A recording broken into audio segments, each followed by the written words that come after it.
2 Kings chapter 7, verse 9. The Bible says, "Then they said one to another, 'We do not well. This day is a day of good tidings, and we hold our peace. If we tarry till the morning light, some mischief will come upon us. Now therefore come, that we may go and tell the king's household." Ang mensahe po natin is the personal, congregational Christian. Mga kapatid, ang atin pong buhay, ang ating mundo, ay naintindihan natin ang pagiging personal, sapagkat tayo yun. Kung ano man ang nararamdaman natin sa ating kaluluwa araw-araw, that is because we are a personal Christian. Meron tayong personal relationship sa Panginoon. Meron tayong personal introduction into the kingdom of God.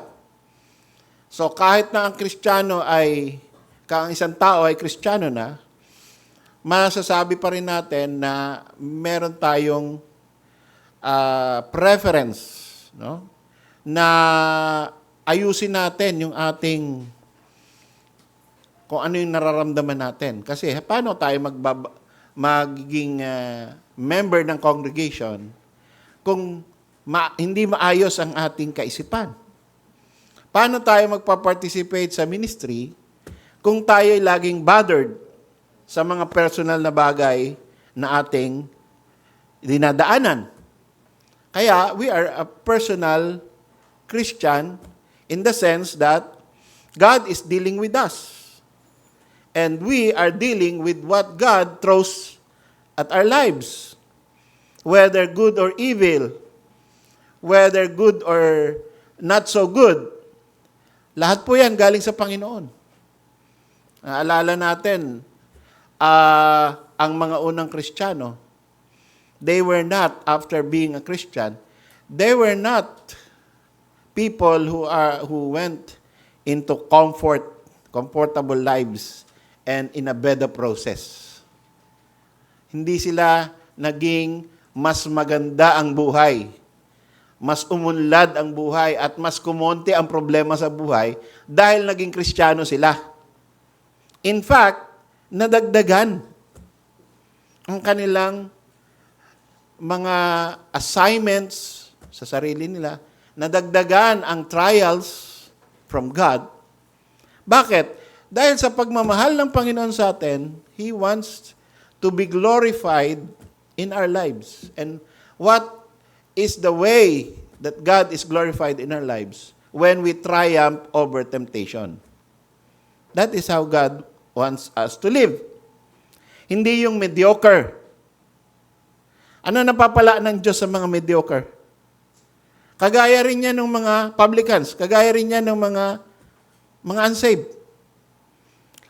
Nabubuhay ka, kumakain ka, nagtatrabaho ka, may ina-attendan kang meeting, maayos ang pakikitungo mo, tutulog ka, and then, the same thing. Araw-araw. That is mediocrity. That is the normal life of a person in this world. That is, tinawag na yung Solomon na, the man under the sun. At ano yung man under the sun? Vanity. Di ba? Kikita ka ng pera, magkakamal ka ng yaman, papalakihin mo yung mga iniimbak mo, tapos mamamatay ka, yung anak mo, ang makikinabang, lahat ng pinagpaguran mo, tapos wawaldasin niya. Vanity, sabi ni Solomon. Anong klaseng buhay yan? So, anong sabi niya? Fear God. Yun ang conclusion niya eh. And keep His commandment, for this is the whole duty of man. Yun ang pinaka-ultimate na sana ma-develop natin lahat tayo. Huwag yung mediocre lang. Huwag yung concern ka lang sa iyong sarili. Sa paglago mo, at saka sa personality mo, sa kagandahan mo, kapugian mo. sa advantage mo, sa pag-unlad mo, sa pamilya mo. Mediocre yan. We must have something bigger than ourselves. At paano natin ma-experience yan? Tingnan natin itong text na binasa natin. Sabi doon sa verse 8, 7:8, no? 2 Kings 7:8. Wherefore they arose and fled in the twilight and left their tents and when these lepers, apat na may kitongin nito, they were concerned about their own leprosy. They were self-centered. Kilala nila ang Panginoon, alam nila yung Israel, alam nila na may hari, alam nila yung na may kaaway sila ngayon na Syrian army, na gusto silang ubusin. Alam nila lahat yan. They are aware. Pero ang pinaka-importante sa kanila sa buhay nila, ano yung makakain ko mamaya? Ano yung katawan ko nauubos? Ketong Di ba? Unti-unti nauubos. Tapos outcast tayo. Andyan yung mayayaman, andyan yung tayo nandito sa sulok, apat tayo. So, yun ang concern nila. Di, natauhan sila one time. Pag natumigil tayo dito, nagkwentuhan tayo, tayong apat, araw-araw nagkikwentuhan tayo, at kung yan lang ang gagawin natin sa buhay natin, mamamatay tayo na ganito. Pero kung susugod tayo doon sa Syrian army, siguro mamamatay tayo, pero may chance baka kaawaan tayo. So, nade-develop nila yung something, some thought or some principle or some idea.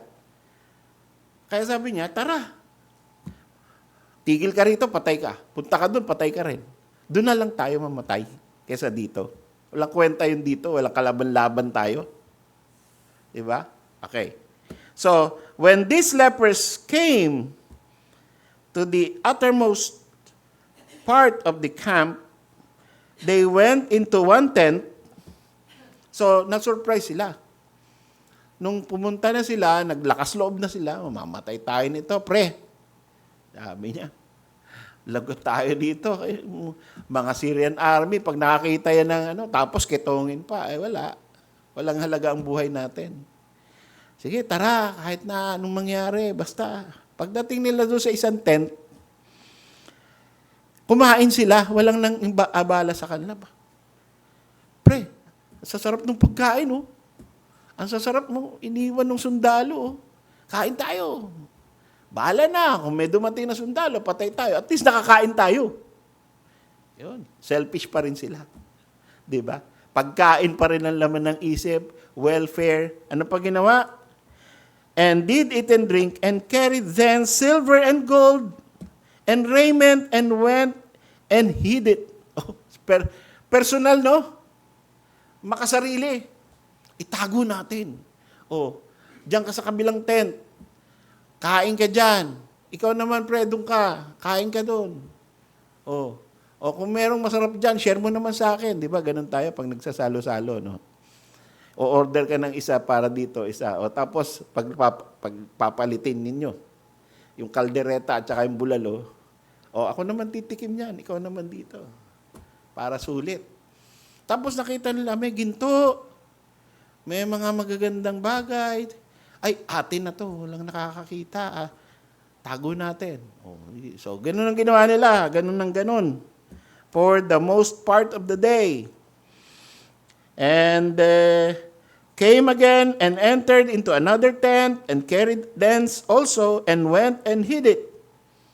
So, nag-iipon sila. Mayaman na tayo. Kahit ketongin tayo. Mayaman na tayo. Ngayon, ito. Nagkaroon sila ng realization.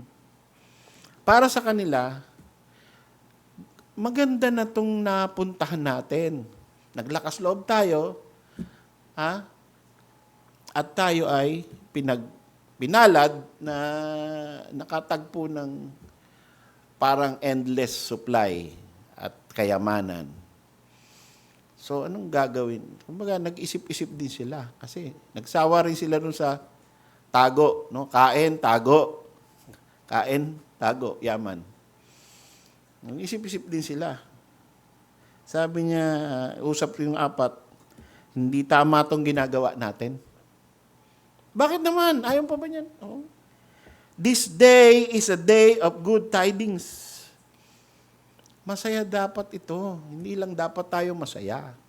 So that is the development of a congregational mindset. Hindi lang dapat ikaw ang masaya. Kundi, meron pa pwede nating i-share. Pwede nating sabihin, pagsabi. No? And we hold our peace tayo, nananahimik tayo, alam na, tago tayo ng tago. Maganda tong napuntahan natin, kumakain tayo. Doon sa kaharian, lahat sila ay niluluto na nila yung mga anak nila para kumain.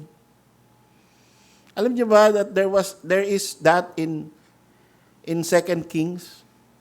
Umabot sa tagutom, sa sobrang gutom, ang buong bansang Israel doon sa kaharian na yun, so that nagkaroon ng deal yung dalawang nanay. First, ikaw, yung anak mo iluluto natin. Tapos kain tayo. Pagkatapos na, next day, pag ubos na yung katawan ng anak mo, yung anak ko naman ang iluluto ko. Tapos, share din tayo. Sipin mo kontrata yon. Yung anak iluluto, kakainin ng mga nanay para mag-survive.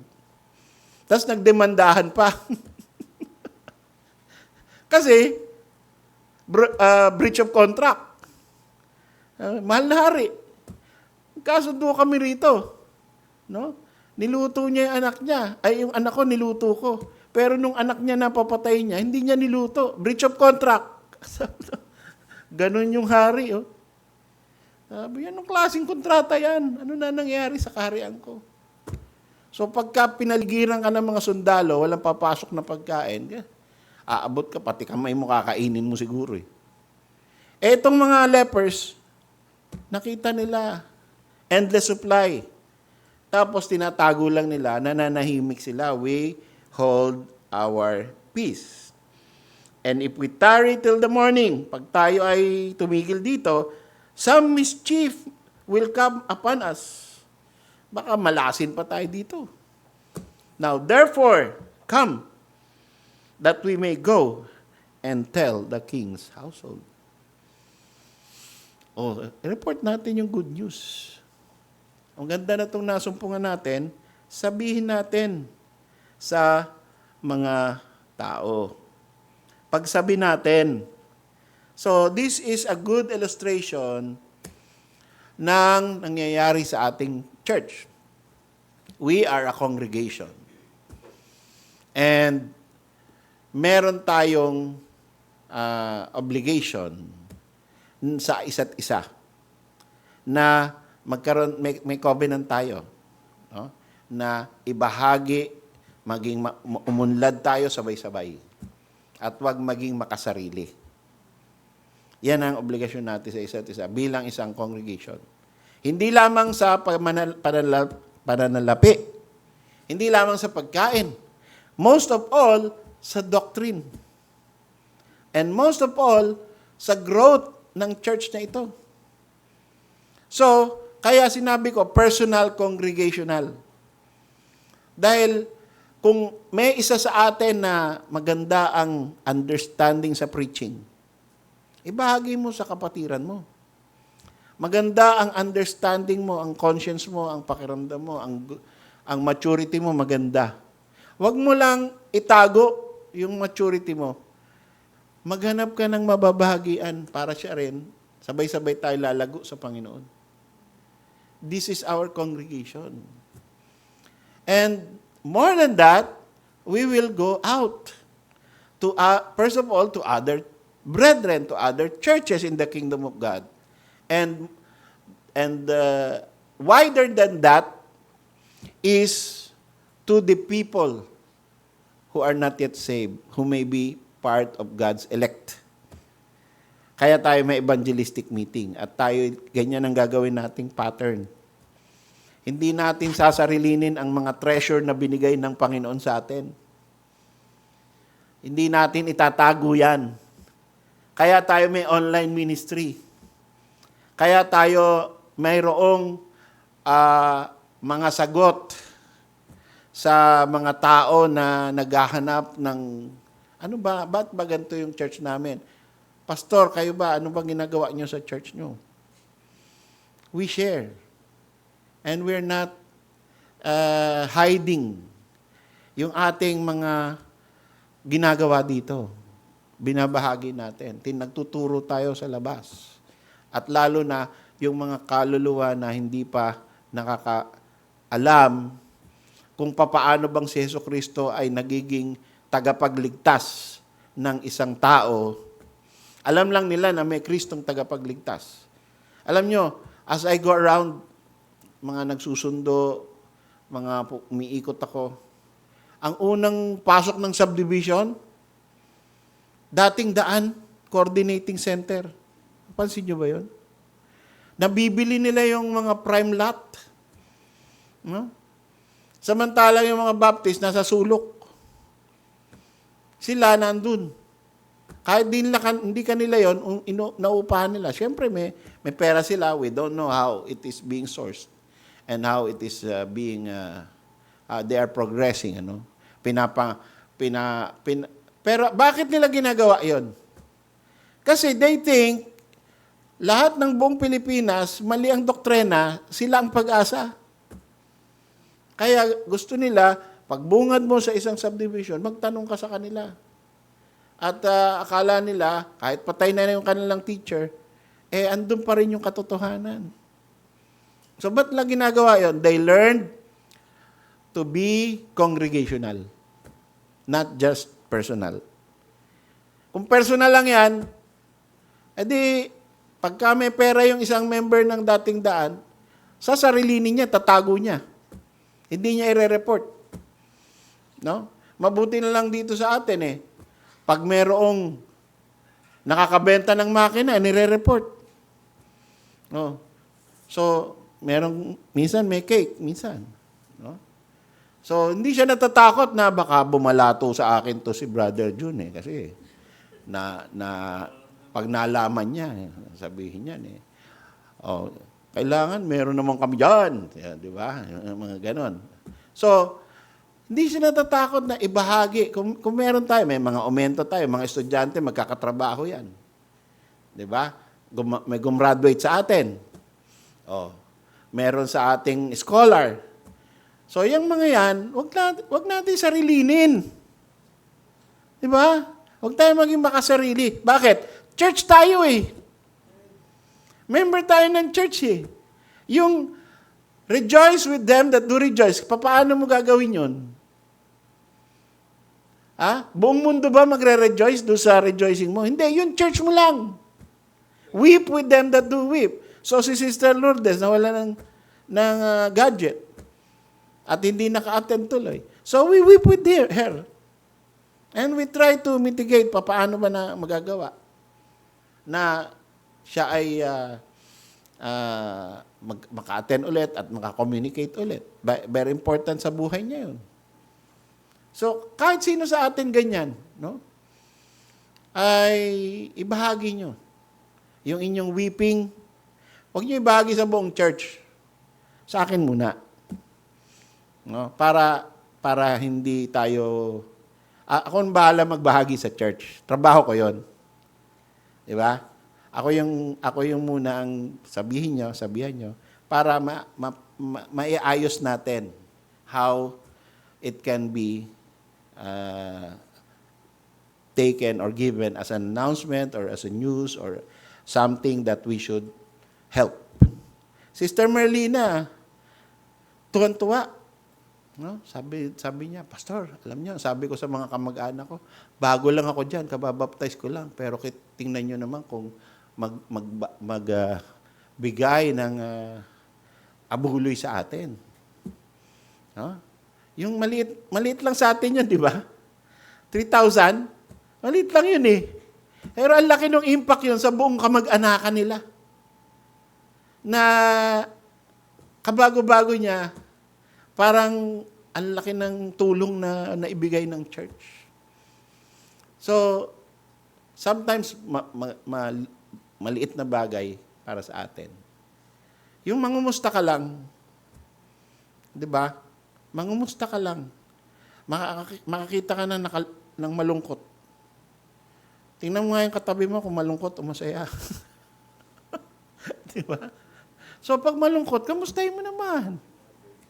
Bad, kumusta ka? Sis, kumusta ka? Kanina pa kita napapansin eh. Hindi, parang hirap na hirap kang magbigay ng smile man lang. So, bakit ba? Do you want words of comfort from the Lord? Yan.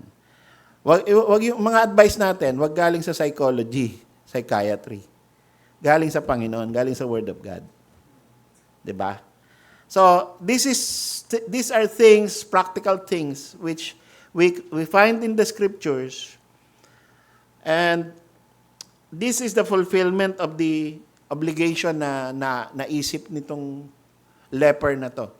Nung naisip nila, di tama itong ginagawa natin, tayo lang kumakain, tayo lang masaya. Sila lahat doon, kinakain yung mga anak nila, nagugutom sila, wala na silang makain. Tara, balita natin, wag na tayo magtago. Wag na nating pagtatago yan. Ang dami-daming tento, walang laman lahat. So, more than enough para sa buong kaharian. Tara, sabihin natin doon sa hari na umalis na yung mga sumasakop sa atin. At yun ang ginawa nila. So, ano ang ibig sabihin? Sometimes, nakikinig tayo ng preaching. Habang nakikinig tayo ng preaching, nagkakaroon tayo ng change of mind, good idea, pero hanggang doon na lang. Pag uwi natin, walang follow through. Yung good idea hanggang dito lang sa tenga. Ay, tama si pastor. Tama yung preaching. Tama yung salita ng Diyos. Ganitong gagawin ko sa buhay ko kasi maganda. Pag uwi mo sa bahay, kabi-kabila na naman ang problema. 'Di ba? May tumutulong gripo, may nakababahang sahig, may nagagalit na anak, may problemang babayarang kuryente, no? Si Judith, marami. So, nakalimutan na yung preaching, nakalimutan na yung determinasyon. Pero itong mga apat na may ketongin na to, they followed through. Yung sinabi nilang, mali itong ginagawa natin, tara, punta tayo sa king, sabihin natin itong nangyayari, ginawa nila. So, yun ang katapusan ng ating, hindi natatapos yan sa good preaching. Ang talagang fulfillment niyan is in the good life, in the changed life. Pag uwi mo ng bahay. Doon nag-uumpisa kung may nangyari ba sa puso mo o wala. Hindi dito. Kahit anong beses ka umiyak-iyak dyan at magpasalamat, Pastor, salamat, ang ganda ng preaching. Bless ako talaga. Pag uwi mo ng bahay, walang nangyari, walang change, wala yon, useless yun. Useless yung tears mo. Useless yung conviction mo. Kahit sabihin mo pa, galing talaga to sa Holy Spirit. Pagdating mong bahay, walang nangyari, wala yan. Kasi ang Panginoon, hindi lamang dito sa kumikilos dito sa buhay mo kumikilos. Hanggang sa totoong buhay mo na sa mundo Doon talaga yan. So ito ang habilin ko, mga kapatid, kung member ka ng church. Maging congregational tayo. Wag lang personal. Ibig sabihin, anak ka ng Diyos, di ba? Sabi ng Bible, but I therefore, the prisoner of the Lord, beseech you that you walk worthy of the vocation wherewith you are called. Kung ano yung panawagan mo sa Diyos, walk worthy. Ibig sabihin, walk. Yung buhay mo, iayon mo, doon sa binigay sa yung kaligtasan ng Diyos. Buhay! Hindi dito lang ang buhay mo. Ang buhay mo, mula Lunes hanggang next ng Lunes, yun ang buhay mo. Weekly buhay mo. 24/7. Walk worthy of the vocation wherewith you are called. So kung ikaw ay Baptist ngayon, kung ikaw ay Christian ngayon, what's your vocation? Your vocation is you're being a Christian. You are a born-again Christian. Hanggang doon ka lang ba? No. God made you a Baptist. You are baptized. So kung Baptist ka ngayon, hanggang doon ka lang ba? No. You are baptized into the Sovereign Grace Baptist Church in Imus. At so far as we are concerned, nung nag-Lord Supper tayo at nag-covenant tayo, 4 na po tayo na involved, we are involved with each other. So, although meron ka pa ring personal life, meron ka pa ring personal preferences, ilublob mo yung sarili mo sa pagiging member ng church. Di ba? You keep your personal things personal, but don't fail to be congregational. Alamin mo anong tamang galaw, anong tamang mga pinaniniwalaan nitong church. Ayan, andyan na nga lahat eh. Meron pa ako isang lalagay dyan na isa pa. Alamin mo yan. Ano ba ibig sabihin yan? Tapos wag ka masyadong, pwede ka naman doon sa ibang mga paniniwala ng iba, explore mo. Pero, tingnan mo muna to. Ito church mo eh. Mas kabisado mo yung turo ng ibang church kaysa dito. Di ba parang hindi balance yun? Mas blessed ka sa turo ng ibang mga congregation at mga pastor kaysa turo dito sa atin. Di ba pagiging congregational ba yung ganon? So, be congregational. Be a Sovereign Grace Baptist Church in Imus member. And dahil dito tayo, let's learn to love one another. Iyon ang magiging totoo eh. That is where the rubber meets the ground.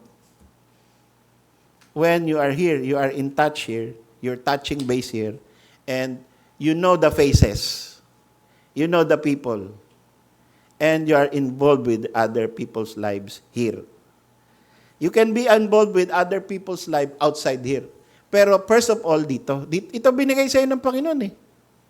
Dito ka dinala ng Panginoon eh. So, maging tayo? Maging congregation tayo. Maging church tayo. Ginajudge tayo ng Panginoon not only personally, but congregationally. Pagka pwedeng masira ang church na ito sa isang member na masisira. Kaya ingatan natin buhay natin dahil yung kasiraan ng buo. Ayan ba yung church nung si ganon? Skandalo yung tao na yun eh. Ano ba tinuturo nyo ron? Ba't ganon?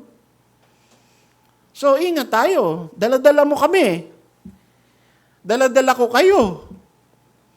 Kasiraan nyo, kasiraan ko din. Iisa apelyedo natin, SGBCI. Diba? May apelyedo ka. Saway, Gabriel, Sarabia, Del Mundo. Apelyedo mo yan. So, ang kasiraan ng isang saway ay kasiraan ng buong saway. Pero, greater than that, in a wider circle, SGBCI lahat yan eh. Yung 4 na po na yan. Pag nasira yung isa dyan, kahit anong apelyedo mo, damay kami. Kaya, di ba, yung awareness ng congregational mentality.